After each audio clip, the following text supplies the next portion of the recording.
The man got down on one knee, holding out a ring. "I promise to make you happy forever. Will you marry me?" he asked, his voice full of emotion. Tears welled up in the woman's eyes as she smiled and said yes. To anyone watching, it might have seemed like a sweet, picture-perfect moment, but I knew the truth about that guy, and this was far from a happy scene for me. "Congrats. Can I chat with you for a sec?" I chimed in, and I watched as his face instantly drained of color. "Just a heads up, things were about to get interesting.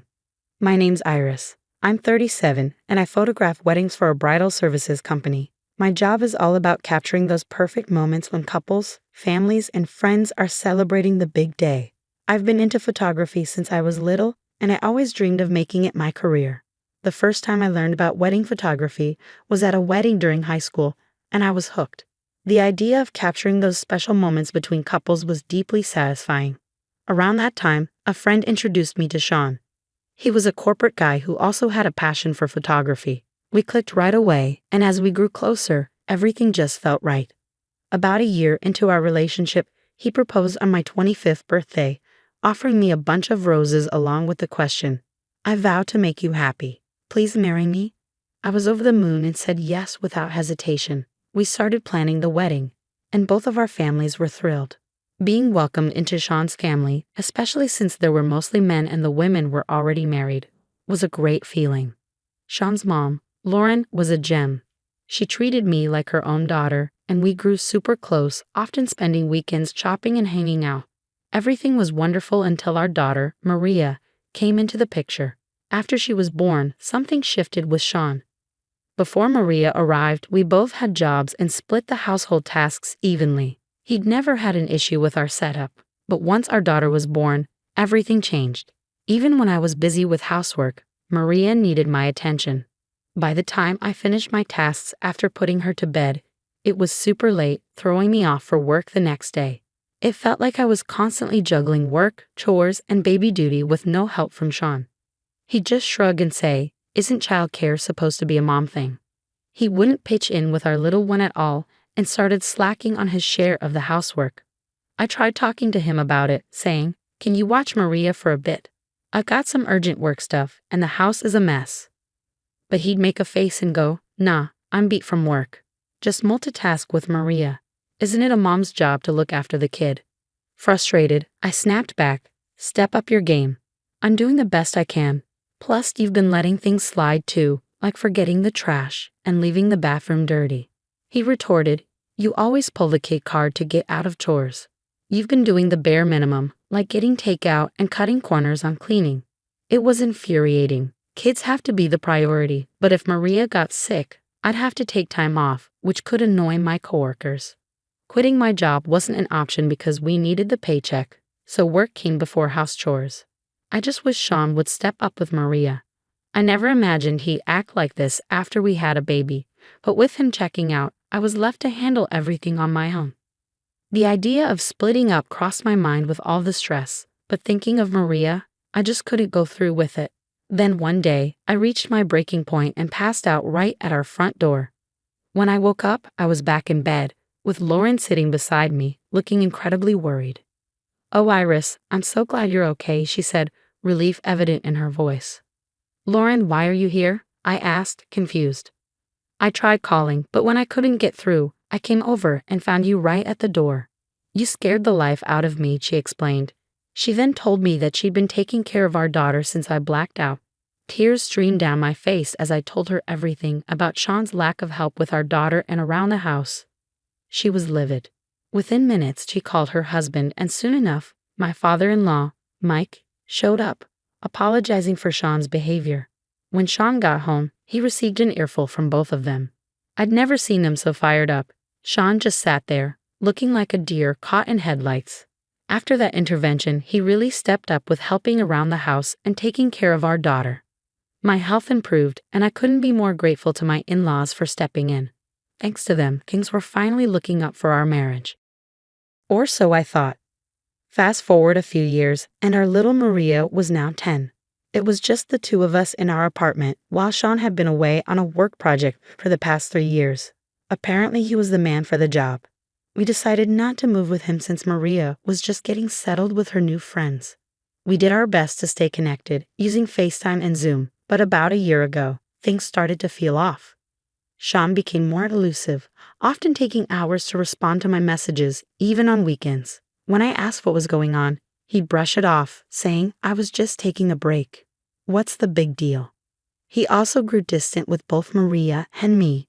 One day, she eagerly said, "Oh, can I see you next, Dad? I've got so many stories about school and my friends."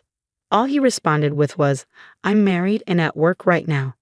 You'll have to wait. Talk to your mom about your stuff." I snapped, "Seriously? She just wants to chat. Can't you make some time?" "I told you I'm snowed under. I've got no time for chit-chat." "Let's not go over this again," he retorted, clearly not interested. Even though he was miles away, he'd always sent gifts for Maria's birthdays and holidays. But recently, he started making excuses, like not knowing what to get or being short on cash. His change in behavior had me worried, and poor Maria was taking it hard. Just when I was trying to figure things out, a friend from school invited us to Disneyland. We often had coffee together and even went on trips sometimes. She knew what was going on with Sean and probably thought a fun day out would cheer us up. Thinking of Maria, I jumped at the chance. We had an absolute blast at Disneyland. The kids were on cloud nine with all the rides, and even us adults got emotional during the parades. "Mom, let's hit that ride next. Come on." Maria was pulling me along, all excited. It was just so great to see her this happy. After grabbing a bite to eat, we headed for the castle. When we got there, we noticed a crowd buzzing with excitement. People were saying things like, "How romantic," and "He's so brave."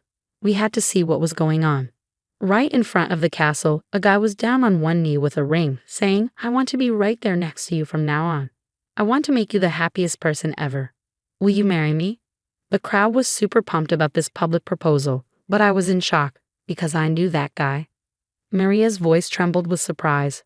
"Why is Dad proposing to a woman I've never seen before?" Yep, that was my husband Sean, down on one knee.